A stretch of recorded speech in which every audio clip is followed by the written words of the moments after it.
Hello everyone, welcome back to my YouTube channel. आज है हमारे हिस्ट्री का दूसरा दिन। कल हमने किया था हमारे देश के नाम की उत्पत्ति कैसे कैसे हुई। आज हम करेंगे सोर्सेज ऑफ एंशिएंट हिस्ट्री यानी कि प्राचीन भारतीय इतिहास के स्रोत। प्राचीन भारतीय इतिहास के स्रोतों को कितने भागों में बांटा गया है? 2 भागों में, लिटरेरी सोर्सेज और आर्कियोलॉजिकल सोर्सेज यानी कि साहित्यिक स्रोत और पुरातात्विक स्रोत। साहित्यिक स्रोत आज हम देखेंगे साहित्यिक स्रोत कौन कौन से हैं। साहित्यिक स्रोत हैं धार्मिक स्रोत। साहित्यिक स्रोतों को भी आगे 3 भागों में बांटा गया है, धार्मिक स्रोत, गैर धार्मिक स्रोत और विदेशी यात्रियों का विवरण। और पुरातात्विक स्रोतों को आगे 5 भागों में बांटा गया, अवशेष, अभिलेख, मूर्तियाँ, सिक्के और स्मारक। आज हम करेंगे साहित्यिक स्रोत। साहित्यिक स्रोत कौन कौन से होते हैं? सबसे पहले है ब्राह्मण साहित्य। ब्राह्मण साहित्य के अंतर्गत कौन कौन से ग्रंथ आते हैं?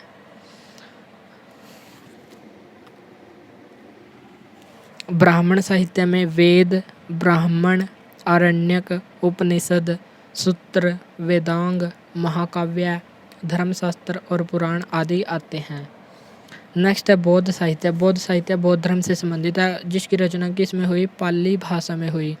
बौद्ध साहित्य को किस नाम से जाना जाता है? पिटक नाम से जाना जाता है। और त्रिपिटक, बौद्ध धर्म के त्रिपिटक बहुत ही फेमस हैं। त्रिपिटक कौन कौन से थे? सुत्त पिटक, विनय पिटक और अभिधम पिटक। सुत्त पिटक में किसका वर्णन है? बुद्ध की शिक्षाओं का वर्णन किया गया है। विनय पिटक में किसका वर्णन है? बौद्ध संघ से संबंधित जो नियम है उनका वर्णन विनय पिटक में किया गया है। अभिधम्म पिटक, इसमें बुद्ध के समकालीन जो बुद्ध के समय के बौद्ध भिक्षु थे उनकी जीवनियों का वर्णन किया गया है। अभिधम्म पिटक में किसका वर्णन है? बुद्ध के समकालीन भिक्षु बौद्ध भिक्षुओं की जीवनियों का वर्णन है। नेक्स्ट है जैन साहित्य। जैन साहित्य को किस नाम से जाना जाता है? आगम। और प्राचीनतम जैन ग्रंथों का समूह क्या कहलाता है? पुव्वो या पुव्व। जैन साहित्य की रचना किस भाषा में हुई? प्राकृत भाषा में। जैन धर्म से प्रसिद्ध संबंधित ग्रंथ कौन सा है? कल्पसूत्र, जो भद्रबाहु का है। नेक्स्ट अब हम देखेंगे नॉन रिलीजियस सोर्सेज यानी कि गैर धार्मिक स्रोत। गैर धार्मिक स्रोत ये किसी धर्म विशेष से संबंधित नहीं है, बल्कि कुछ उस समय के प्रसिद्ध विद्वान थे उनके द्वारा कुछ पुस्तकें रचित की गई, जिनसे हमें प्राचीन भारत के राजाओं और उनके इतिहास के बारे में महत्वपूर्ण जानकारी मिलती हैं। ये इन विद्वानों की पुस्तक और इनके विद्वान इस प्रकार हैं। अर्थशास्त्र। अर्थशास्त्र की पुस्तक की रचना किसने की? चाणक्य, जिसको विष्णुगुप्त और कौटिल्य के नाम से भी जाना जाता है। इंडिका पुस्तक की रचना किसने की? मेगास्थनीज ने। महाभाष्य की रचना किसने की? पतंजलि ने। मुद्रा राक्षस की पुस्तक की रचना किसने की? विशाख दत्त ने। पंचतंत्र पुस्तक की रचना किसने की? विष्णु शर्मा ने। अभिज्ञान शाकुंतलम प्रसिद्ध रचना है, प्रसिद्ध नाटक है, किसकी रचना है ये? कालिदास की प्रसिद्ध। इसको भारत का शेक्सपियर के नाम से भी जाना जाता है। भारत का शेक्सपियर कालिदास। अभिज्ञान शाकुंतलम पुस्तक लिखी। नेक्स्ट है विदेशी यात्रियों का विवरण यानी कि description of foreigner travellers. Bharat में कौन कौन से यात्री आए? जैसे यूनानी यात्री, चीनी यात्री और मुस्लिम यात्री। और इनमें फेमस यात्री कौन कौन से थे? जैसे यूनानी यात्री थे टेसियस, हेरोडोटस, निरियाकस, अरिस्टोबुलस। चीनी यात्री थे फाहियान, हेनसांग, इत्सिंग, सुंग युंग। और मुस्लिम यात्री कौन कौन से थे? अल-बिरूनी। अल-बिरूनी ने किस पुस्तक की रचना की थी? किताब उल हिंद। और इब्न बतूता ने किताब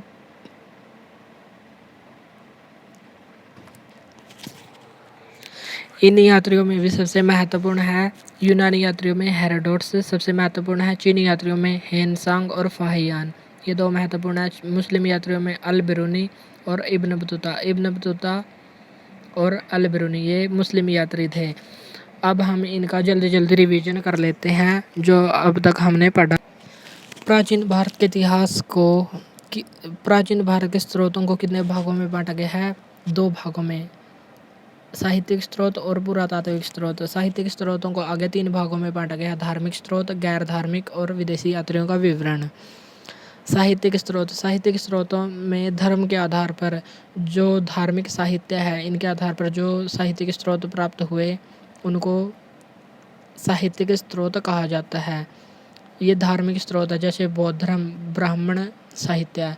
ब्राह्मण साहित्य में शामिल हैं बौद्ध, वेद, ब्राह्मण, आरण्यक, उपनिषद, सूत्र, वेदांग, महाकाव्य, धर्मशास्त्र और पुराण। और बौद्ध साहित्य में बौद्धों का साहित्य जैसे त्रिपिटक ग्रंथ, त्रिपिटक में शुद्ध पिटक, विनय पिटक और अभिधम पिटक।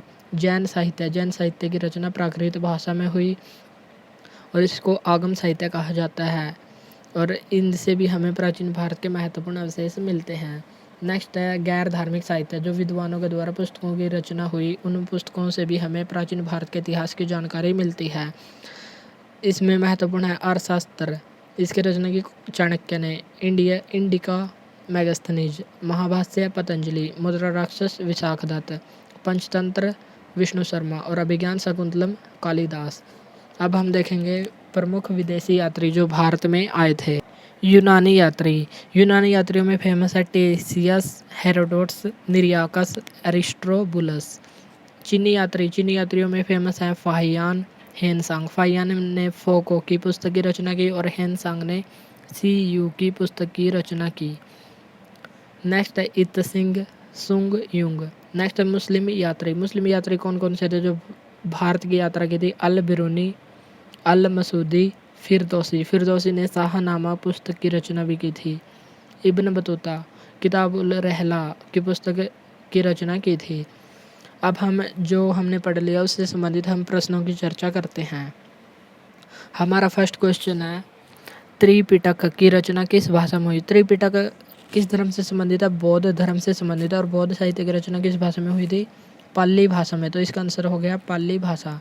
त्रिपिटक की रचना किस भाषा में हुई? पाली भाषा में। जैन धर्म के प्राचीनतम यानी कि सबसे प्राचीन ग्रंथों को क्या कहा जाता है? पूर्व यानी कि प्राचीन ग्रंथ जो जैन ग्रंथ थे प्राचीनतम, उनको पूर्व कहा जाता था। नेक्स्ट है जैन साहित्य को क्या कहा जाता है? जैन साहित्य को आगम कहा जाता है। और आगम की रचना किस भाषा में हुई? प्राकृत भाषा में। बौद्ध धर्म से संबंधित भाषा पाली है, लेकिन जैन धर्म से संबंधित भाषा प्राकृत है। नेक्स्ट है भारत आने वाले महत्वपूर्ण चीनी यात्री कौन कौन से थे जो काफ़ी महत्वपूर्ण हैं? फाहियान और हेन सांग। फाहियान ने फोको की पुस्तक की रचना की और हेन सांग ने सीयू की नामक पुस्तक की रचना की। नेक्स्ट है पंचतंत्र नामक पुस्तक का लेखक कौन है? पंचतंत्र पुस्तक के लेखक हैं विष्णु शर्मा। नेक्स्ट है अभिधम पिटक में किसका वर्णन किया गया है? अभिधम पिटक, सूत पिटक में तो बुद्ध की शिक्षा का वर्णन किया गया है। विनय